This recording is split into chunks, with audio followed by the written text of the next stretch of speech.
Hi students. हमने जो last video थी उसमें हमने इग्नियस रॉक्स के बारे में पढ़ा था। उसमें हमने ये बात डिस्कस की थी कि अगर ज़मीन के अंदर जो गर्म मादा है यानी कि उसको हम मैग्मा कहते हैं। जब वो ज़मीन के अंदर होता है उसको मैग्मा कहते हैं। जब वो ज़मीन से बाहर आ जाता है गर्म होके उसको क्या कहते हैं, लावा। तो जो लावा है जब वो बाहर आता है तो वो क्या बनता है, पत्थर बन जाता है, पहाड़ से बन जाते हैं जब वो ठंडा होता है, क्योंकि जब वो निकलता है तो बहुत गर्म होता है। तो वो जो पत्थर है उनके बारे में हमने देखा था कि एक तो अंदरूनी होते हैं, एक बैरूनी होते हैं। यानी कभी ऐसा होता है कि अंदर पत्थर बनते हैं ज़मीन के, कभी ऐसा होता है कि बाहर निकल के बाहर बनते हैं। अभी हम बात करेंगे इंट्रूसिव इग्नियस रॉक्स यानी कि अंदरूनी आतशी चट्टानें। जब आतशी मादा ज़मीन के अंदर बहुत ज़्यादा गहराई में ठंडा होकर ठोस शक्ल अख्तियार कर ले तो इस तरह से बनने वाली चट्टानों को अंदरूनी आतशी चट्टानें कहते हैं। अंदरूनी आतशी जो चट्टानें हैं वो ज़मीन के अंदर होती हैं। इन्हें प्लूटोनिक रॉक्स के नाम से भी पुकारा जाता है। ग्रेनाइट, डाइवराइट, डेवराइट और गेब्रो अंदरूनी आतशी चट्टानें हैं। ग्रेनाइट और ड्यूराइट इस तरह की ये दिखती हैं। चूँकि ज़मीन के अंदर आतशी मादा बहुत आहिस्तगी से ठंडा होता है, इस वजह से अंदरूनी आतशी चट्टानों में बड़ी बड़ी कलमें बन जाती हैं। ज़रा सोचिए, ज़मीन के अंदर आतशी मादा जल्द ठंडा क्यों नहीं होता? क्योंकि वो पहले ही उसके अराउंड जो है वो गर्म होती है जगह, और साथ में ये भी है कि जो ज़मीन है वो अंदर से गर्म है, यानी जब हम खोदेंगे उसको तो वो गर्म होगी।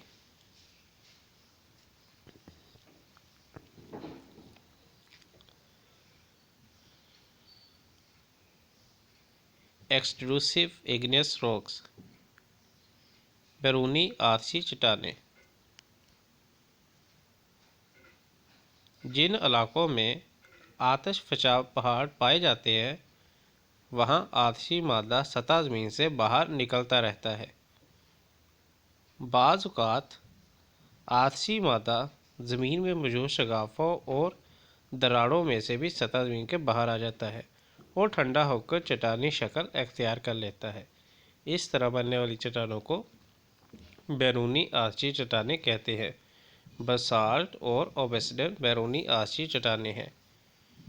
तो यहाँ पे अगर हम एक्सट्रूसिव की बात करें तो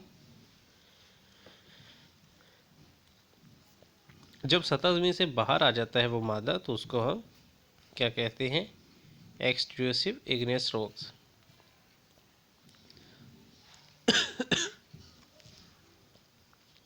चूँकि आतशी मादा जल्द ठंडा हो जाता है इसलिए बैरूनी आतशी चट्टानों में कलमें नहीं बनती, और अगर बन भी जाएं तो बहुत छोटी होती है जो दिखाई नहीं देती। यहाँ पे आप देखें, बसाल्ट और ऑब्सिडियन। ज़रा सोचिए, ज़मीन के बाहर आकर आतशी मादा जल्दी ठंडा क्यों हो जाता है? हवा की वजह से। पाकिस्तान में आतशी चट्टानें हज़ारा और बलूचिस्तान में पाई जाती है। तो चलो बात करते हैं कि हम इनकी खसूसियात के बारे में। Characteristics of igneous rocks. ज़मीन पर आतशी चट्टानें सबसे पहले मार्ज़ वजूद में हैं, इसलिए इन्हें इब्तदाई चट्टानें भी कहते हैं। इन चट्टानों में कीमती कलमें पाई जाती हैं। आतशी चट्टानों में तहें नहीं होती, ये चट्टानें मजबूत होती हैं। आतशी चट्टानों में जानवर पौधों के बाक़ियात नहीं पाए जाते। बरे आज़म ज़्यादातर ग्रेनाइट के और समुद्री फर्श बसाल्ट चट्टानों के बने होते हैं। दिलचस्प मालूमात। I hope you learn many things in this video. So see you in next video. फिर मिलेंगे आपसे।